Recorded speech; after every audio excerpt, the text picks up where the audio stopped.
Before my question, I have a appreciation, which begins with I was in the hot seat in New Zealand in 2022, and I am in a much better place now. But during my hot seat, I was looking for like an answer. I was looking for like, how do I feel? How do I get to where I want? And we spent a long time, and ultimately the answer I got back was pretty simple, and it didn't feel like actionable enough.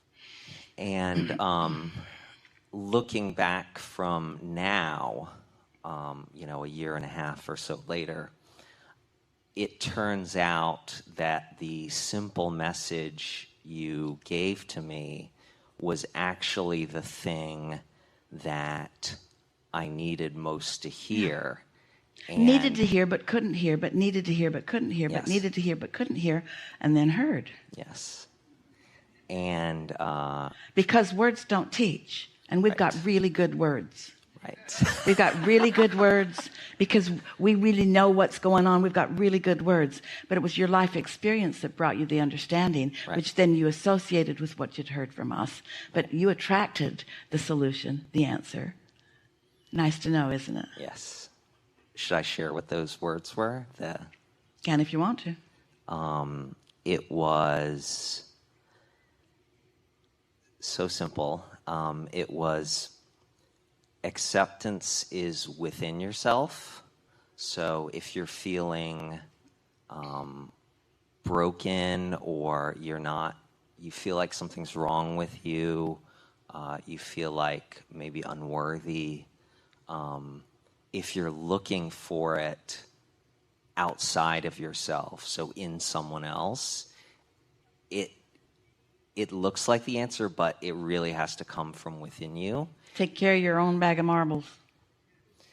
And unless it comes... We weren't talking about marbles then. We know. That's a wackadoodle subject. We know. When you go home, don't tell anybody about the marbles.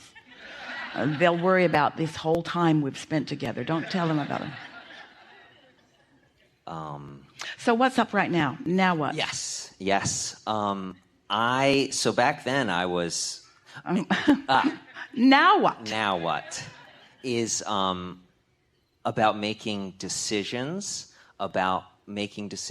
more easily and more quickly, and with less resistance, because I find... Well, wait just a minute, because yes. Resistance helps you make decisions. Okay. Resistance helps you make decisions. So don't get hung up on not wanting to be resistant. We know we've sort of guided you to worry about resistance. We know that. But resistance is not a bad thing. Knowing what you don't want is not a bad thing, because on the other end of that is knowing more clearly what you do want. Mm-hmm. And if you're not clear enough to shift, then you're going to get more of what you don't want and more of what you don't want. And eventually it becomes very clear to you. And so that's all good. That's what we mean when we say the path of least resistance is a wily thing, meaning that your inner being will guide you wherever you need to go in order to get closer to what you're asking for.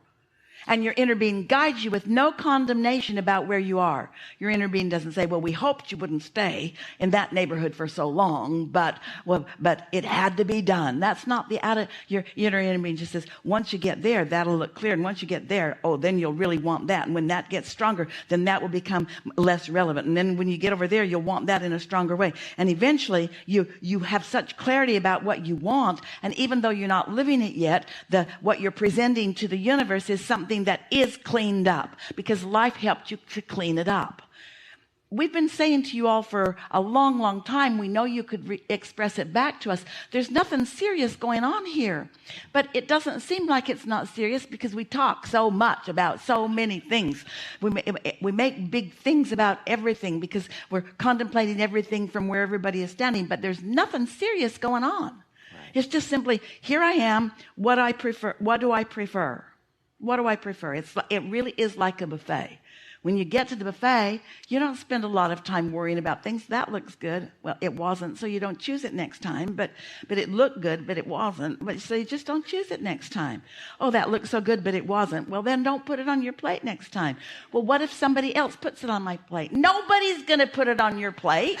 Nobody's putting anything on your plate. You're putting it all on your own plate.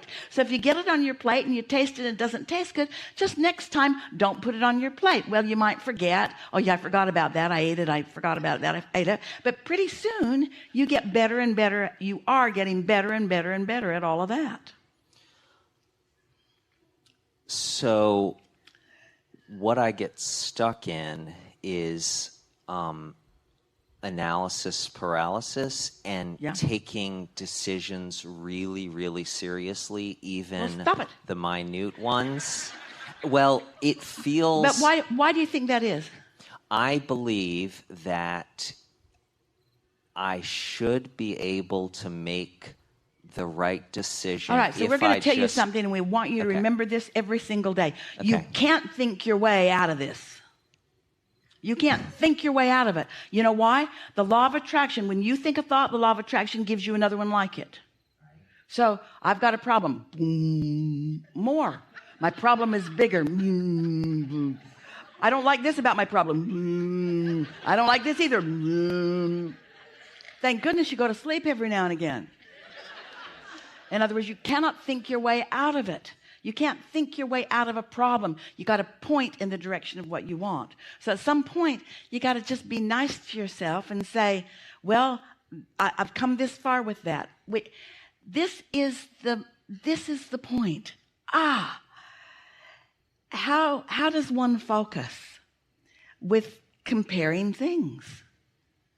If there aren't choices, if you go to a buffet and there's one thing, you better get it. If there are two things, you might want both of them, or you might, but in other words, it's about choices. And now we're emphasizing with you, it's about how the choices that you make are feeling. And we want that to be so important to you, because if you're making more and more better feeling choices, then you are improving your point of attraction, which the law of attraction then demonstrates to you. You say, I'm on a roll. Esther will say, I got that magic thing going. It's like, she knows it's not magic, but it feels so magical. When she walks into a furniture store, a really nice one, and it's one of those that brings their stuff from Italy, really beautiful things. And you pick them and you tell them, and then they bring them, and then you wait for them, and you wait for them, and you wait for them, and you wait for them. And Esther goes here and here and here and here and here and here and here and here and here and here and here and here and here. It's a long time before she rendezvous with things under those conditions. So she walks into a place that she knows is like that, looks around and sees the most beautiful grouping. There's some brilliant person gathered up, and they put the perfect sofa and the perfect end tables and the perfect side chairs and the perfect lamps, and over there was the perfect coffee table, and it was all right there. And Esther said, so if a person like me wanted all of those things, like now, like I'm right here and they're right here, I'm here, they're here, can I have them now? And he said, I think I might be able to make that happen. And Esther thought, magic, magic, magic. And then she said, did I mention that I'm only here for 2 days? So could I have them tomorrow? And he said, let me see. So she hears him calling, and he's talking to someone, and he says, I'm going to ask something of you. Have a customer that has picked out some things and would like them tomorrow. Can you work that into your schedule? Well, can you adjust that a little? Can you adjust that a little? Good. And he tells Esther,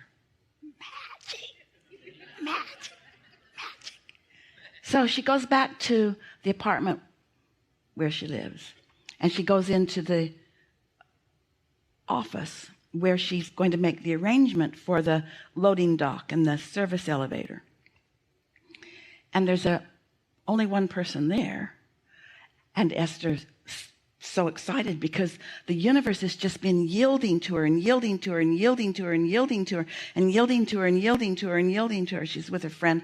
They're magic together. In other words, they've got this thing going on. They're just walking on air. They walk in there, and only the manager's there.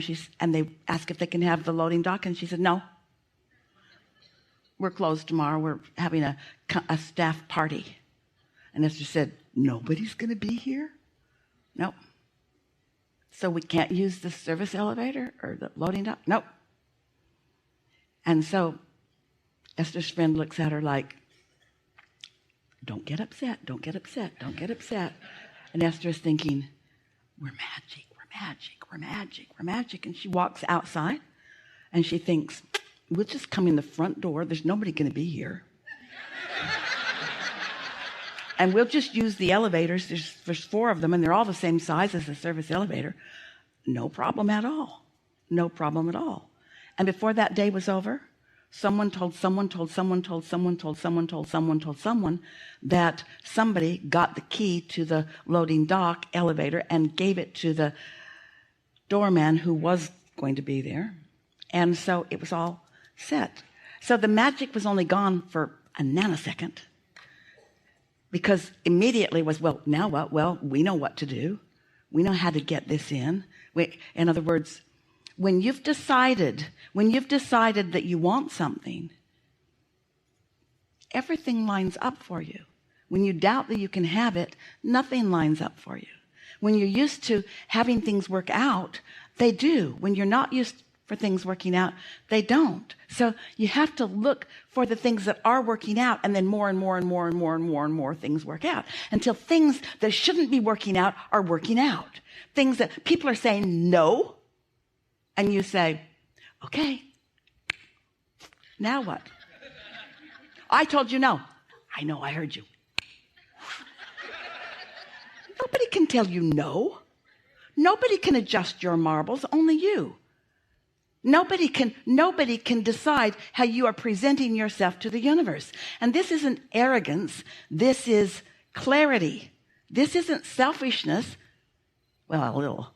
This is clarity. This is certainty. This is sureness. This is knowing. This is how you feel, and the universe yields to you. And if everyone knew it, no one would be jealous. If everyone knew it, no one would have to make rules to prevent you from thriving when they are not. Did you know that a whole lot of rules that are made are because they think that people who don't deserve to thrive are thriving, so they keep trying to even everything out? They're trying to take this abundance that is raining down on everyone and make it a finite little pie, pretending that you got to split this little pie up, and that if you get too much of it, that you'll deprive somebody else of it. When really what's going on is the pie is expanding to accommodate every asker and allower, every asker and allower, every asker and allower. Don't you love knowing that? And don't you just want to eat pie and eat pie and eat pie and get pie and get pie and get pie? Don't you want to just get it and get it and get it? And don't you love knowing that you're not keeping anybody from anything? Only they are keeping themselves from whatever they're not getting. And the best thing that you can do for them is not get it and then get it. And when they say, how'd you get it? You say, I stopped worrying about it. Stopped trying to please everybody. I stopped messing with my own vibration. I stopped cluttering everything up by trying to please this and this and this and this and this and this and this. And you don't need to worry. You don't need to worry about becoming a selfish and bad brat that just runs around in the world running over people. It's not like that at all. When you tune to the source that is you, the most wonderful unfolding happens, where everyone that plays with you is uplifted in the plane, you say. You never deprive anyone of anything when you demonstrate the abundance of the universe.